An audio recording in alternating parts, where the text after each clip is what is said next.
पियाज एवं कंचा पियाज पेट को ठंडा रखा सहित शरीर उपरे भल प्रभाव पकई थाए बोली कहा जाए। किंतु पियाज जेतेबेले किछि समय रहिकिरी कला पलटि जाए सेतेबेले यह किडनी उपरे प्रभाव पकाए बोली अनेक वैज्ञानिक कहबा पई चेष्टा करिसंती। आपण विजुअल उपरे दृष्टि आकर्षण करे देबा पई चाहिबे। पियाज को जदि आपण माने रखुचंती पानी रे किबा पियाज जदि कला ही जाउची अनेक लोक किबा अनेक घरर स्त्री लोक माने ता ऊपर जो चोपा थाए ताकू छड़े दियंती एवं भीतर पियाज को खाइबा पई दे दियंती। वैज्ञानिक तथ्य अनुसार एही कला अंश रे एस्परगिलस नाइजर आउ थरे कहि रखिबी एस्परगिलस नाइजर नामक एक बैक्टीरिया थाए जो बैक्टीरिया किडनी को सीधा प्रभावित करि थाए।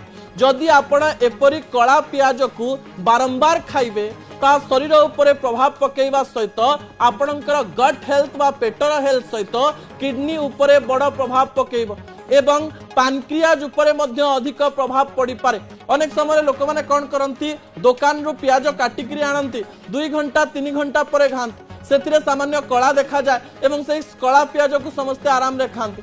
घरे जदि पियाज टिके पची जाइथिबो